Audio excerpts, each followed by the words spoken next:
7 Ekim'den bu yana Gazze ve Ramallah'ta yaşananların tarif etmeye artık kelimeler kifayetsiz kalıyor.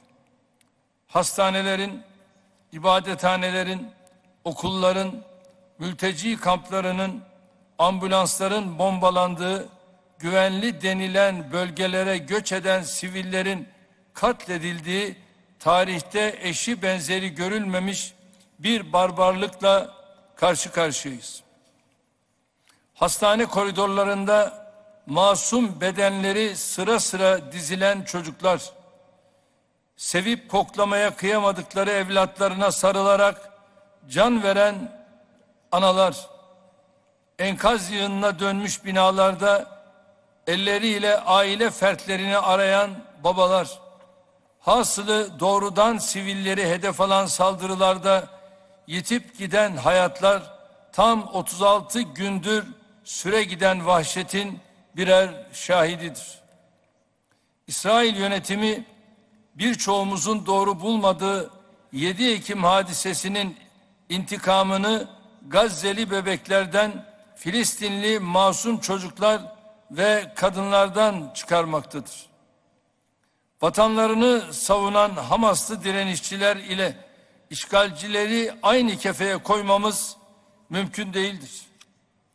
İsrail güçlerinin ve işgalci yerleşimcilerin saldırılarından Batı Şeria'daki kardeşlerimiz de olumsuz etkileniyor.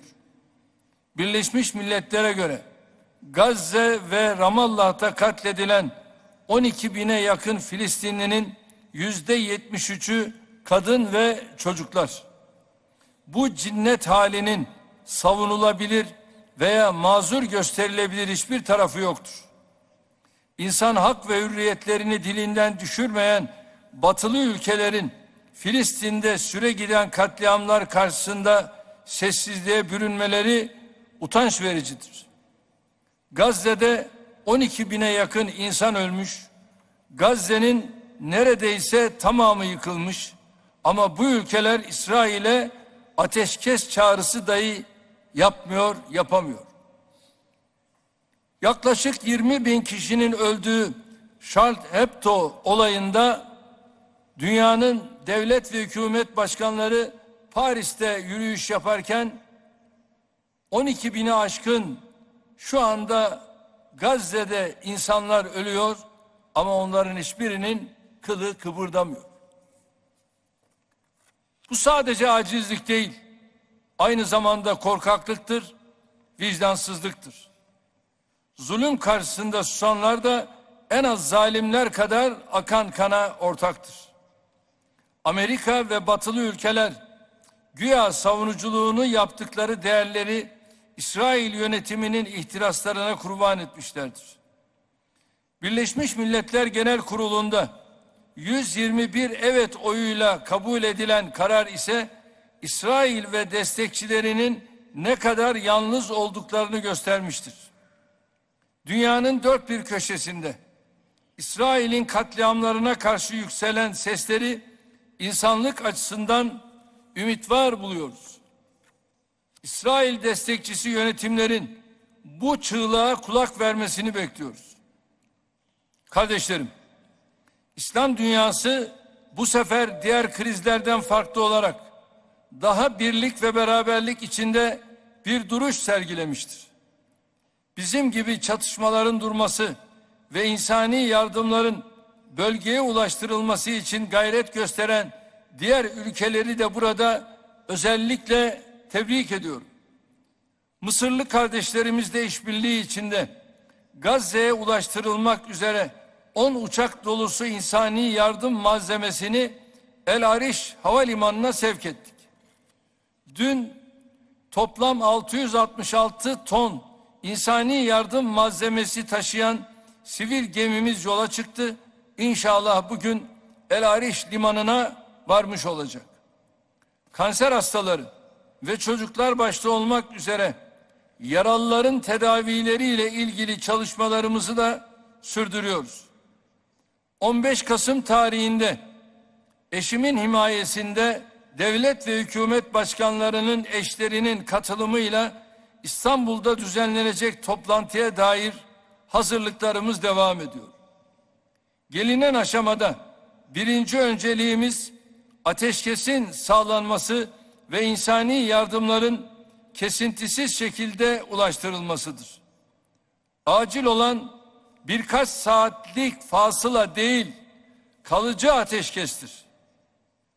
Birleşmiş Milletler Filistin özel raportörü Francesca Albanese, İsrail saldırılarına 4 saat ara verme kararının alaycı ve zalimce olduğunu ifade ediyor. Biz de söz konusu karara aynı şekilde yaklaşıyoruz. Ayrıca insani yardımlar kesintisiz ve sürekli olarak gerçekleştirilmelidir. Hastaneler başta olmak üzere acil ihtiyaç içindeki yerlere akaryakıt ulaştırılması hayati önemlidir. Birleşmiş Milletler İnsani İşler Koordinasyon Ofisi sözcüsü yardım tırlarının ulaştırılmadığı Gazze'nin kuzeyini cehenneme benzetmektedir. Tüm teşkilat üyesi ülkeler Mısırlı kardeşlerimize gereken desteği vererek refah sınır kapısının sürekli açık tutulmasını sağlamalıdır. İsrail'in işlediği savaş ve insanlık suçlarının hesabının hukuk önünde sorulması için de gayret göstermeliyiz. Birleşmiş Milletler İnsan Hakları Konseyi ve Uluslararası Ceza Mahkemesi tarafından bunlar incelenmeli, sorumlular hakkında gerekli işlemler başlatılmalıdır. Aynı şekilde İsrailli bakanlar tarafından varlığı ikrar edilen nükleer silahlar meselesi araştırılmalı, Uluslararası Atom Enerjisi Ajansı'nın denetiminden kaçırılan nükleer bombalar varsa bunlar mutlaka ortaya çıkarılmalıdır. Sadece bölgemizin değil, tüm insanlığın bekasını tehdit etme potansiyeline sahip böyle bir konunun geçiştirilmesine izin verilmemelidir. Bir diğer kritik mesele tazminat konusudur. İsrail'i her seferinde daha pervasızlaştıran faktör, katlettiği, topraklarını işgal ettiği, yaktığı, yıktığı, zulmettiği insanlara verdiği zararı tazmin etmemesidir. Batı'nın şımarık çocuğu gibi davranan İsrail yönetimi yol açtığı tahribatı tazmin etmek mecburiyetindedir. Bu gerçekleşene kadar İslam dünyası olarak Filistinli kardeşlerimizi elbette sahipsiz ve çaresiz bırakamayız. Gazze'nin yeniden ayağa kaldırılması için İslam İşbirliği Teşkilatı bünyesinde bir fon kurulması gerektiğine inanıyoruz. Türkiye olarak Gazze'nin inşa ve ihyasına her türlü desteği vermekten imtina etmeyeceğimizin bilinmesini isterim. Bu krizi Filistin meselesine kalıcı çözümün vasatı haline getirmemiz önem arz ediyor. Filistin meselesi görmezden gelindikçe bölgede normalleşme çabaları akım kalmaya mahkumdur. Soruna kalıcı çözümün yolu ise temel sebepleri ortadan kaldırmaktan geçiyor. Bu da ancak 1967 sınırlarında başkenti Doğu Kudüs olan egemen ve coğrafi bütünlüğü haiz Filistin devletinin kurulmasıyla mümkündür. Gündeme getirdiğimiz Uluslararası Barış Konferansı'nın bunun için en uygun zemini sağlayacağı kanaatindeyiz. Filistinli kardeşlerimizin güvenliğini garanti altına alacak yeni mekanizmalara ihtiyaç duyulduğu da görülüyor. Bu kapsamda tesis edilecek barışın korunması için garantörlük dahil gerekli gayreti göstermeye hazırız. Kalıcı barış sadece Filistinlilerin değil, İsrail halkı dahil olmak üzere tüm bölgenin huzur ve esenliğini temin edecektir. Değerli kardeşlerim, ilk kıblemiz olan Mescid-i Aksa'nın da yer aldığı harem-i şerifin kutsiyeti ve tarihi statükosunun ihlali karşısında da müteyakkız olmalıyız. İsrail'in yaşananları fırsat bilerek harem-i şerife yönelik emrivakiler yapması kuvvetle muhtemeldir.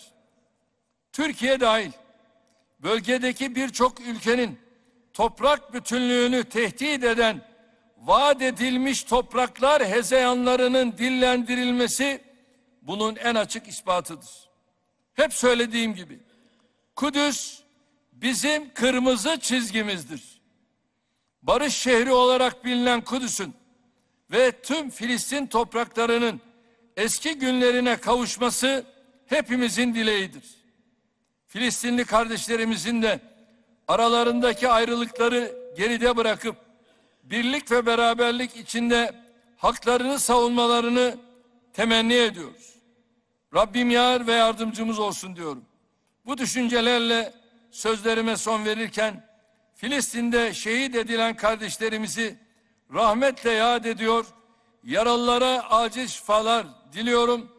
Zirve toplantımızın başta İslam alemi olmak üzere tüm insanlık için hayırlara vesile olmasını Rabbimden niyaz ediyorum. Teşekkür ediyorum.